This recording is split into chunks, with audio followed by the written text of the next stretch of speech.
Hello and welcome to the 9th edition of the B2B Influencer Marketing Chat Series. My name is Mariska Kestelau and I'm the founder of Word of Mouth.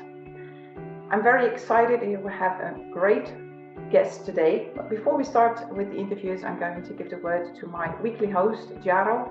He will explain a little bit how this interview is structured before we introduce our guest. Hello everyone, this is a great pleasure to have our guest today, Carina Bauer. But as Mariska said, we have a little structure here. So at the beginning, I think we all know Carina, but we give her some word to introduce herself. And after that, we'll have a long conversation with Carina, around 20 minutes. And after that we'll have a questions and answers part, and we can ask the questions. We have already received some questions for Carina. And then at the end, we'll have a quick summary. So enjoy our meeting today with Carina Bauer. Over to you, Mariska. Thank you so much, Jaro. Yes, like I said, I don't think Carina needs actually an introduction, but I still ask her to introduce you. So thank you so much for seeing in your limited time, having children at home and running an international business. So thank you so much, Carina, for making the time and joining with us. Would you like to introduce yourself? Thank you, Mariska and Jaro, for having me. Very much appreciate it. Lovely to see everybody here today. So I quite like this format, to be able to see you all, and it's informal. It's like a round table. So I'm Carina Bauer. I'm the CEO of the IMEX Group. Of course, we run IMEX in Frankfurt, usually in spring, and IMEX America, which we very much hope will be running this year in Las Vegas in November. I'm based in the UK. Our offices, IMEX offices, are in Brighton and Hove in the UK, right on the seaside on the south coast. So I live here. It's where I was born and grew up. And my father, Ray, he lives about 3 minutes away from me. So our family home that I grew up in. So I haven't moved very far. I have two sons at home. They are 10 and 12. So I was just talking to Mariska and saying they were probably a good age to be relatively self-sufficient. So that's been very helpful. And I have my husband as well. His business has had to close many times over the last over the last year, because he runs an indoor climbing gym. So he's a rock climber, and that is his business. And so he's in and out, and currently taking the opportunity to do maintenance on the climbing wall. So very different business to my one, but it's been very helpful having him at home. And that's me, really. So that's I'm happy to answer other personal questions as well if anybody has them, but I won't go on too much about that. Okay, well, thank you so much for sharing those insights with you. So I can imagine, besides running the yearly show in IMEX and in Las Vegas is already, let's say, a challenge. Then living in these times is already a challenge, and then also to see that also your husband has his own business and had to close. So I can imagine that you have already faced a lot of challenges the past year. But of course, the question is that everybody is wondering, like me, and think like Jaro and many others here on the call today, we had hoped that IMEX would take place.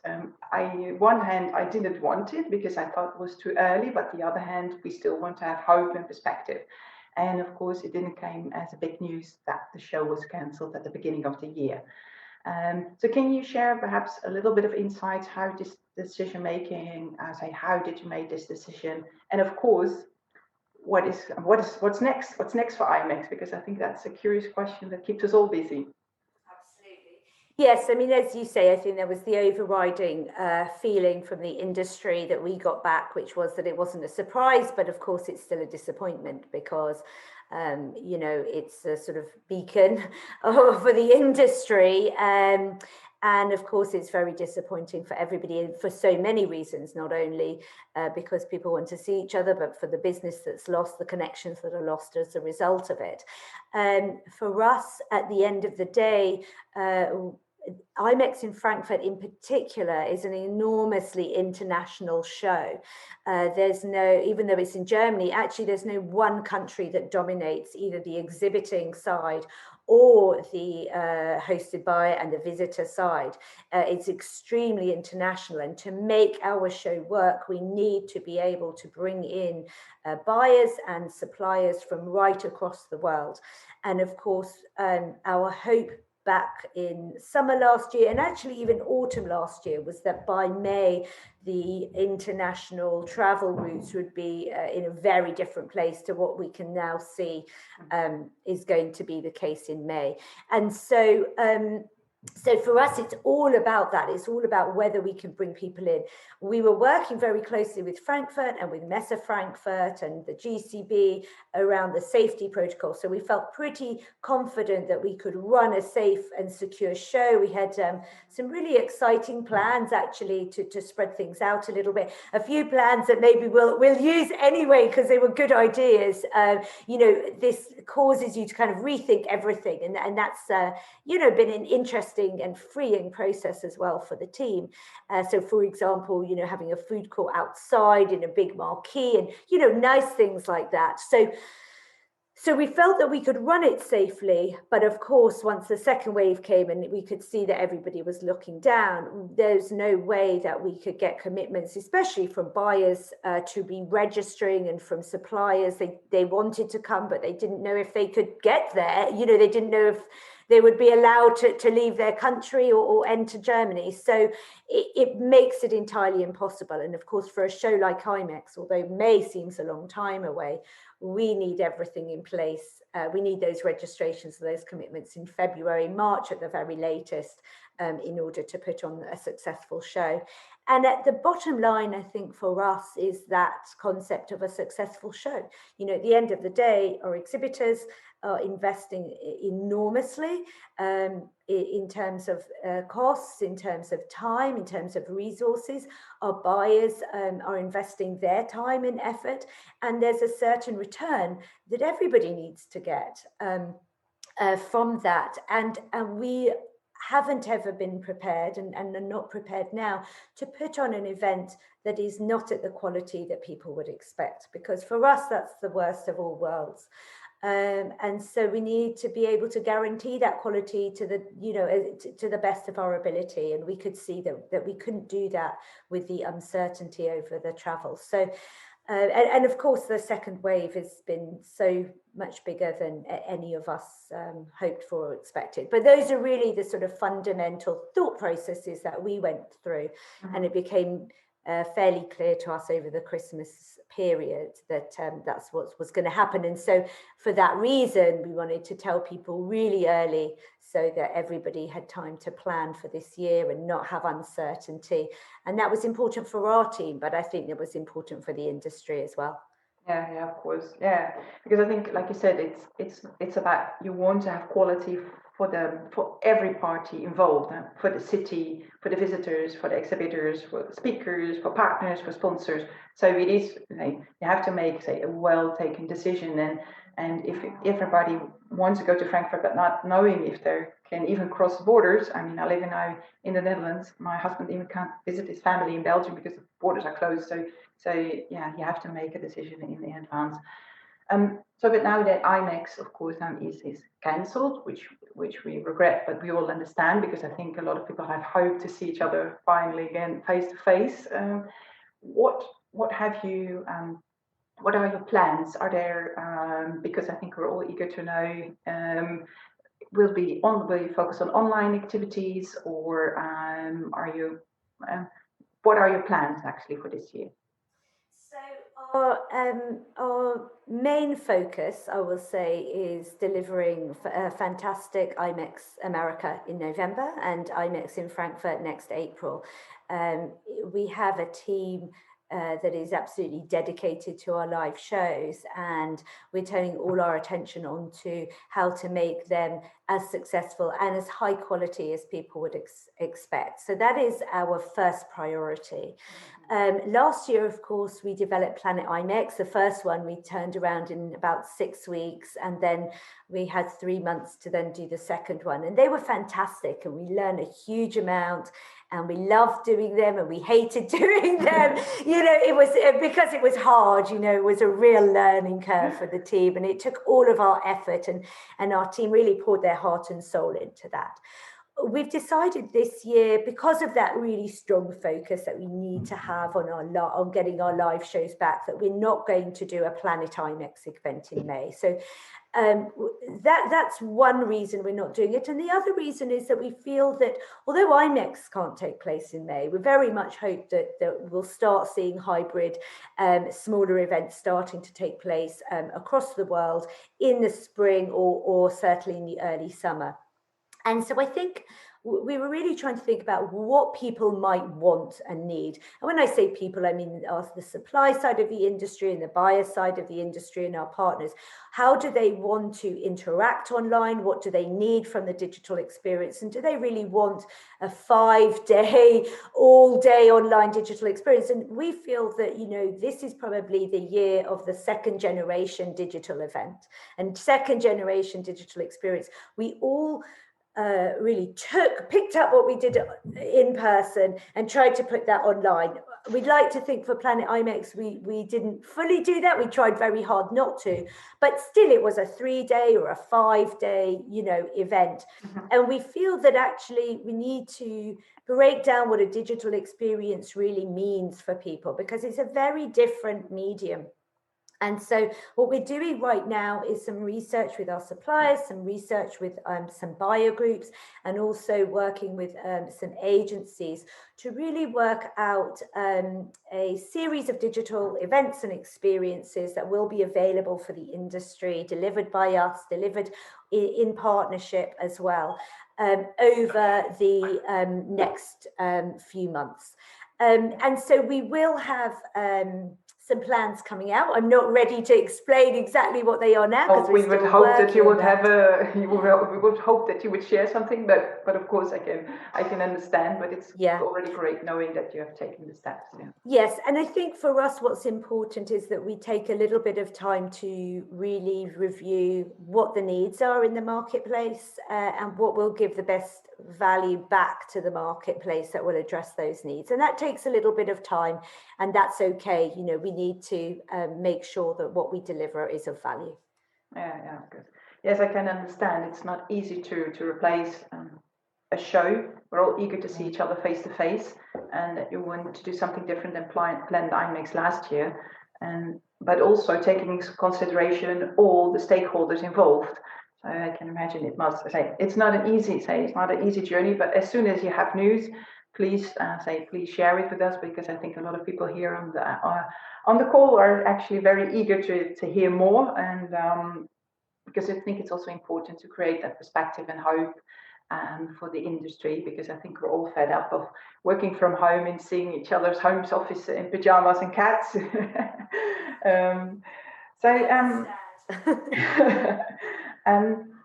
I want also to cover a topic which is important. IMEX has a strong community of followers, a loyal community, not only of event professionals, but suppliers, buyers, partners. And can you explain, because how COVID-19 has impacted the role of the community, and what did you do to remain in touch with your community? Yeah, I think we're all talking about community in a different way now because of COVID-19. I think it's been interesting in some ways. It's brought people together more.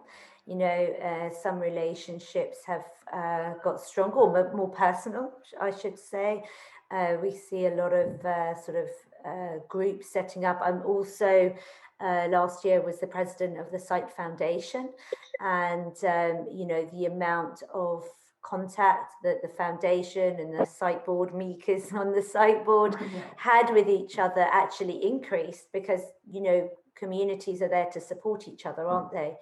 I think with the IMEX community, that's the same thing. We saw the engagement in our social media. go up. LinkedIn in particular, I think we all saw that really developed. I think for us, community means many things, doesn't it? Because you know, a community around a show like IMEX is very different to an association community like SITE or MPI. So for us, it's a little bit more diverse than that. I think community building is something that's very important for most brands nowadays, you know, not just IMEX, but I think we all need to work out how we really, again, deliver value to those constituents who are very invested in the community. But ultimately, community is about supporting each other, isn't it? It's not about broadcasting, you know, your marketing or what you're doing. It's about actually creating that self-nourishment of those people that are inside it, where they feel a connection to each other, that they feel that there are like-minded people who have similar interests and can support and help each other. And I think that's where the win is. I think there's no singular thing you can do, but certainly for us, we are putting much more effort into that this year. We're actually recruiting at the moment to be able to boost that side of our business as well. And I think it's important for us, you know, to constantly try to nurture that global community. I think what we have, which is maybe unique, is that we have that we bring all parts of the meetings and business events industry together. You know, we're split up into so many different mini sectors. I think our value is that we bring everybody together. So that's a really exciting place to be, but it's a challenge as well, because there's a lot of different needs there. But that's really our aim, to really focus, and with our digital activations as well, to focus on those connections. So there's a lot of fantastic content out there. We will be doing more content during this year and on our digital events, but we really want to focus on the community connections. In terms of what we did last year, it was about Planet IMEX. That was our delivery to our community. And in fact, you know, we called Planet IMEX a gift to the community, and that's what it was. It was our gift to the business events community, and we did it in that way because we did want to give back. We had such an amazing reaction in terms of the outpouring of really heartfelt messages to our team when we first cancelled the show, that we did just want to give back to the community and give them a chance not just to learn, but to get together. And so we're still seeking to do that, but it just in slightly different ways this year. Yeah, okay, yeah, of course, I understand. In our in our call before, we also talked about how you created internally within your company actually a community. I think that's also very important. You already started, say, a couple of years by creating the family table. Can you share some insights and how important creating that family table was, now for the future now of your company? So back in 2014, we actually went through a 2-day design exercise with the Maritz Design Lab. And that was really about, you know, what's your North Star? What's that strategic guiding principle that is going to help you in the business to make decisions? And for us, we landed on this concept of the family table. So it's something that we use internally a lot. And we like the family table because we feel that it's really describes the heart of what we are as a business with our team, but also with our clients. So the family table, you think of your kitchen table, it's a place where everybody in the family has a place, has a space, has a voice, is equal. Your kids do their homework on the family table. You have celebrations. You also might have arguments. All of these things are valid and they're okay. It's an honest place to come together. So that was really important for us as a business. That's been very valuable for us as a business. So we use that a lot. But also it's valuable for us to really think about how our clients fit around the family table and how we treat our clients on a day-to-day basis, and the value that they have and the place they have with us at that table. And it just describes the sort of honest partnership, I suppose, that we feel that we have with our clients. So that's our sort of concept of the family table. And then, yes, you know, over this year, we have a strong engagement program at IMEX for our team, and we've really sought to do everything that we could through the past year to bring our team together, even if it was remotely. And so we've had I'm happy to go through them if people want to know more details, but we've had a very robust engagement plan for remote activities, and just to keep people you know, developing those relationships and connected to each other.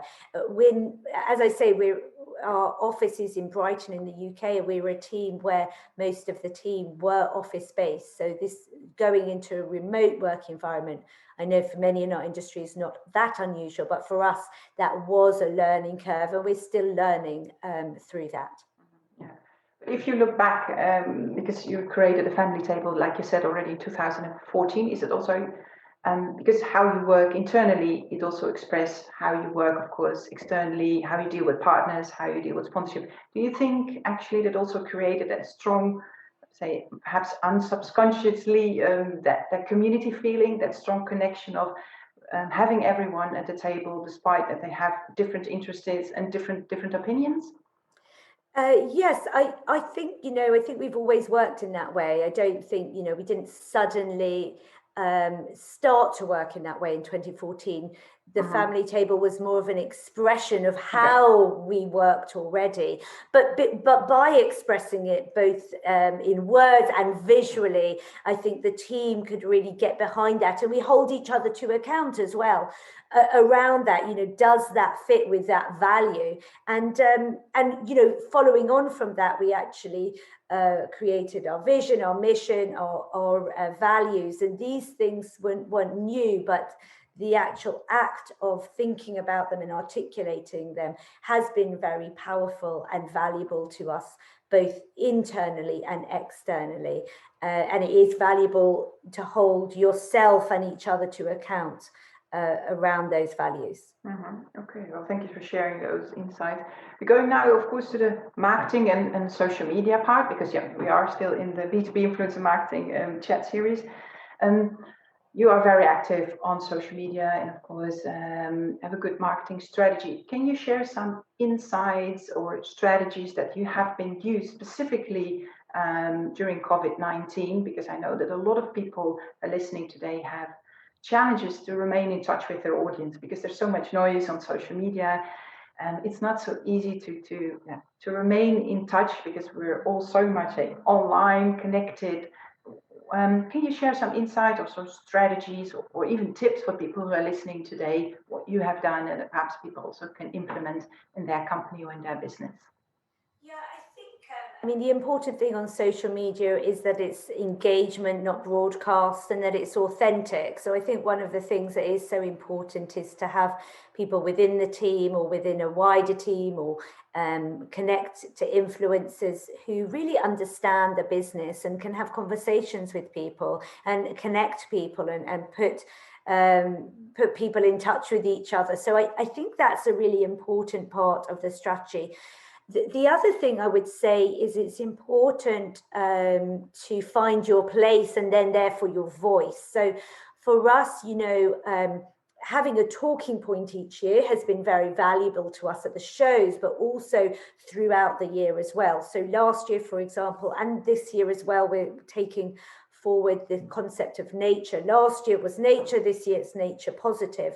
And through that, we can talk more in depth about different issues, different elements of nature and human nature, the value of going out into nature. So all of these things, actually, having that talking point allowed us to connect to the wider picture of what was going on in the world, but through a specific lens, which to us was authentic because we were interested in it, because we do it in the business, but it also resonates with people in the wider community. So I think it's about not trying to be all things to all men, you know, to pick one or two areas that you can go a little bit deeper it in, create some original content. You know, we had research coming out last year around that. We talked very much about what we do in the business as well. So I think all these things can help. And with a talking point like nature, we can also allow our exhibitors and to be heroes in that, because there are magical places and spaces, we call them,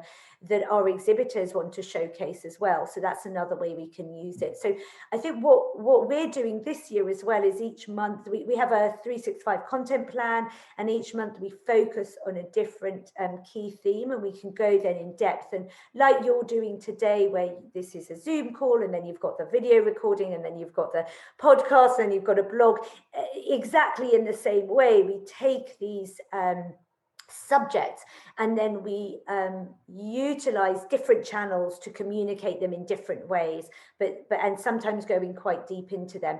But we also, I think some of our most popular social interactions and engagements, apart from things like the cancellation, which obviously got a lot of engagement, but some of our most popular things have been what our team has been doing, and people really like to get under the hood as well, because social is social, right? It's immediate and it's authentic, and so some of the blogs that our team have written, or the pictures on Instagram, runs they've been on. Yeah, that's what I wanted to say. The IMEX run is taking place this year, I hope. Oh yeah, we haven't talked about it very much, but yes, I think it will. I don't think we can stop it happening, even if we didn't organise it. Yeah, you know, things like that. I mean, the IMEX run, particularly the first one last May, was extraordinary. I woke up that morning early to do our run, and I could see, you know, for hours, people from Asia had been posting their runs, and then it went right into the night, you know, with the west coast of America. And I really felt connected to people by doing that virtual run. And it was really special. So I think it's a great point, because that wasn't very difficult to organize. You know, it is easy to organize, but it really helped that community of people, 500 people who usually do the IMEX run, who came together. And in some places, you know, the teams still got together that would get together at the IMEX run. They were able to do that. So things like that can be really special, actually. And we mustn't forget that it doesn't always need to be a big event that brings people together. Yeah, indeed. And I think that's one of the perfect insights. And also, if you look, the IMEX run, of course, is part of the show, but because it's a tradition, every year we go in the IMEX run, but in principle, it has no relationship with the show. So it's interesting to see how this is something that everybody can do from his home, even if you would just go out for a walk, but also to encouraging people and being part of the community. I think it was a fantastic initiative. I did the run, and I will be also running, of course, with you in May, or whatever the date might be.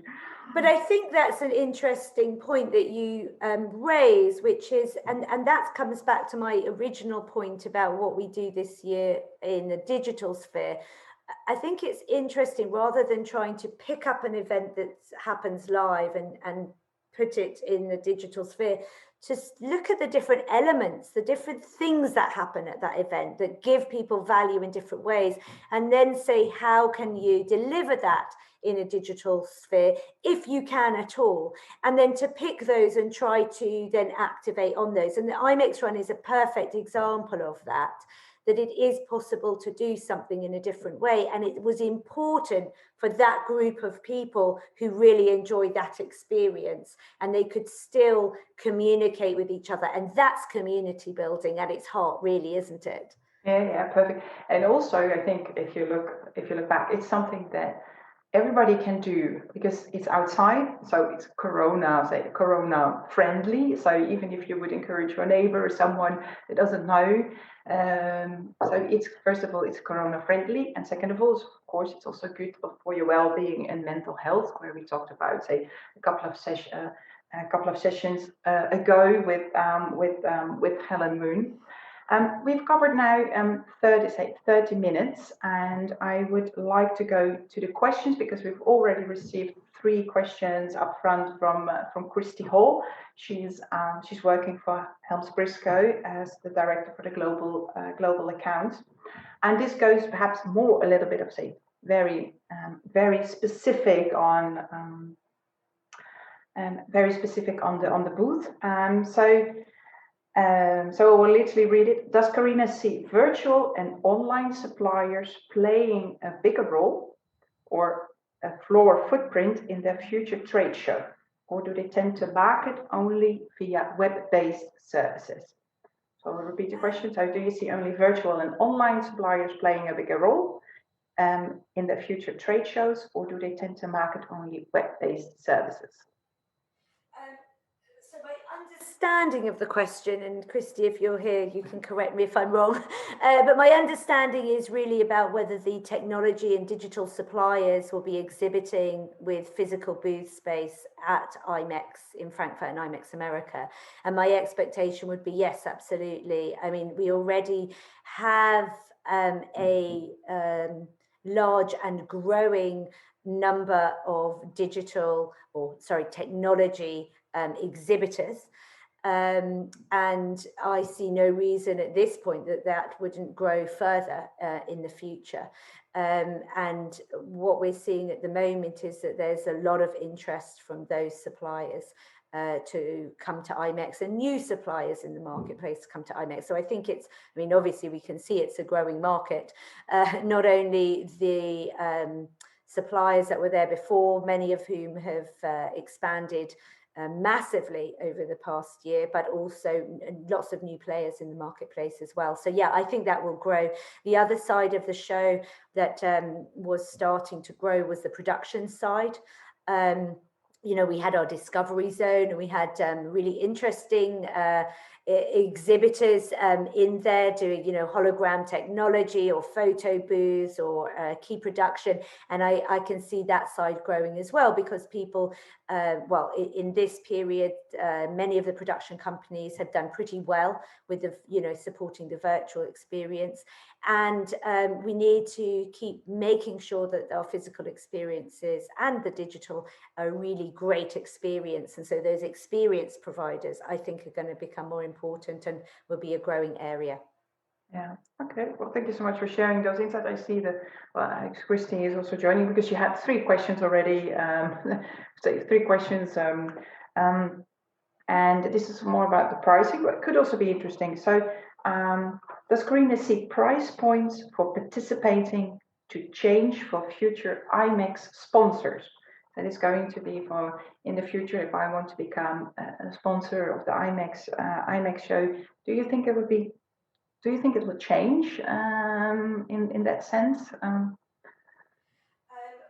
I'm sort of assuming that she means sponsors and not exhibitors. I'm not 100% sure. No, sponsors.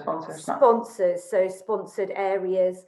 I mean, we've always had a range of sponsorships, ranging from 500 euros to 100,000 euros or dollars, depending on what somebody wants to do. So, we've always had an approach with our sponsors that there are some standard things that they can take, but those sponsors who want something, who have a specific target, we've always worked in partnership with them to try to find something that fits their budget and their needs and give them the value. So for us, that wouldn't change. We'd always work with sponsors in that way. Yeah, of course. Yeah. And the other thing I'd just say, our approach to sponsorship has always been around how can we provide really amazing value. We don't look at sponsorship as, we have to, get every single penny out of somebody. What we're trying to look for with sponsorship, when people are going to pay extra on top of what they've already paid for an exhibition booth, then we really want to make sure that that's amazing value and that they're sponsoring the right thing for the right price. And that we can really deliver to that. So that's always been really important for us with sponsorship. So it's a bit of a different approach, perhaps, to others. Yeah, but I think if I look back to the conversation that we had before, it's going back to the family table again. The values you want to get the best out of. We want to get the best for everyone. despite having perhaps different interests. But at the end, you want to have a good show for all people, for all the people involved. And then the last question from Christy, and then we go to the chat if there is any others. What social media platforms has IMEX found success here in Europe versus globally? So what have worked better in Europe than, for example, than in other parts of the world? For example, yeah, in China, of course, you have WeChat. I'm not sure if IMEX is on WeChat. No. Or on TikTok. We're not super active in China, I have to admit. I don't know that. I mean, really, our main audience is in Europe and in the United States. That's where the majority of our followers are. Yeah. The US are always more active generally on social than the Europeans. But the channels are similar. So, you know, we have a lot of engagement, particularly on LinkedIn, Twitter, and Instagram. And then obviously we do have our Facebook following as well, which is active. But I feel like in the past year that Instagram and LinkedIn have really taken a step up. The other channel that we've just started using, in fact, I'm doing my first chat room tonight, is Clubhouse. So that's very new. And there are a lot of event profs on that now. So that's a really interesting, whether it will be successful or valuable, who knows in the end. But that's something we're just starting to get into like everybody else. So that's going to be an interesting one to watch. But each of the channels is really different. I think the key, and you would know this, Mariska, the key with the channels is to direct the right content to the right channel, because you can't be putting, you know, funny cat pictures on LinkedIn. You know, you have to pick the right content. So I think that's the key. We've learned that over years of trial and error. Now I think that's very obvious and everybody knows that. But that is really important. Yeah, indeed. And are you also? I don't think IMEX has already an account on TikTok, right? Well, that's interesting. So I have an account on TikTok because I got a challenge on Twitter from some event profs, you know, are you going to join us on TikTok? So I set up an account and I have no idea what to do with it. So I think the team I do think we might have an IMEX account, and some of the team are better at that than me. I see Roger from our team is on that and he's much better on social than I am. So yeah, you might see us a little bit more on TikTok. Yeah, I would say also ask your children, but perhaps they're a little bit too young. I think your children. Exactly. I will, because I know Jaro is a huge fan of TikTok. I will. So Jaro, are there any questions in the chat that came? Because I think we still have 6 minutes. I see. So I have 2 questions, but I'll start with a question from Mick, which she asked about, what do you think about the role of influencers, and do you use them as an IMEX? Yeah, it's a really good question. I think we don't formally use influencers. We don't have sort of a network of paid influencers, but I think influencers, the right ones for your business, can be really powerful actually. And this concept of micro influencers that's building up as well. Yeah, I think if you pick right, I think that can be a really valuable way to really expand your reach. Okay. Thank you so much. And I think there was another question. There's another question from Monica, and there is a question about, will you generate the report? I don't really get you mean. Will the generate report have concrete follow-up to incite supplier to include sustainable principles in your business? Sustainability. Yeah, so it's a more question about sustainability. How is your approach to sustainability? Oh, how do you implement sustainability processes and principles in your business? Yeah, no, I know what Monica's referring to, because it's our Regenerative Revolution report that we brought out at Planet IMEX last year. And that was a significant part of our nature talking points. So yeah, thanks for the question. Yes, and it's a good question, because the point of the Regenerative Revolution report was that it was about taking sustainability one step further. Sustainability on its own is about decreasing your impact when you organize an event. The Regenerative Revolution report is really showcasing a different way, which is a little bit more forward thinking, which is how do you make your event actually completely regenerative and circular? And that is very different to just we're going to reduce our impact, we're going to reduce our carbon footprint, etc. You know, you have to do one to do the other, I would say. We have, and that's hard. So certainly we won't do that in a year. Roger from the IMEX team, who's on the call, is the head of our green squad, and his squad, which is a team of people from every single department within IMEX that comes together to really look at how we can implement better sustainability practices and now better regenerative and circular practices, both within the business and also at the shows. So it's a constant process for us. So for example, you know, we've had great success in the past. Both our shows in 2019 were had zero waste shows. So all of the waste, almost all, you're allowed to say zero waste if it's over 90%, is diverted from landfill. We were using green electricity for both of the shows. You know, we have a huge program. We don't have time for me to go into it all, but a really huge program. So for us, we take it in steps. Every year we measure, and then we say, okay, where could we do better next year? And we try to step that up. We have a particular challenge this year because we're moving to a new venue at IMEX America, so we kind of have to start again. And so we'll be doing our best at IMEX America to at least achieve what we did at our old venue and then slowly build up. But yeah, we're proud of the work that we do, but and we will definitely be trying to take those principles as much as we can over the coming years into the shows. Well, thank you so much for replying on the question. I think sustainability, of course, is one of the major trends for this year. It's been already a trend for 2020. I think for 2021 it will even become more important. I think there was a last question, Jaro, because we're also at the end, so we have covered 45 minutes.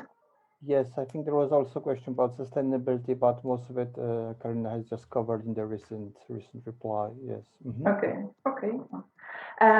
So I think we have now 42 minutes, so we are exact on time. So Dutch punctuality or German punctuality, I must better say. So first of all, I want to say towards all the listeners, thank you so much for tuning in. Thank you so much for joining the interview from all parts of the world. And of course, to our special guest, Carina.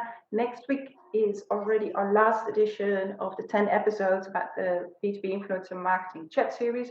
We will talk with Helsinki Marketing, with Antti, who's also on the call, and Nadia, to talk about our current B2B influencer marketing campaign that we're doing to create more visibility for the city, also in relationship with sustainability. So if you're interested in sustainability, then join us next week, every Thursday at 1 p.m. If you had to jump in later, all the editions will be converted into a podcast, which you can listen, and also the content will be converted into a blog post as well if you prefer to read. So thank you so much for joining, and hope to see you next week. Thank you so much, and also thank you, Jaro, for being my weekly support. Ciao, ciao. Lovely to see you. Thank you so much. Bye. Bye-bye. Bye-bye. Bye-bye.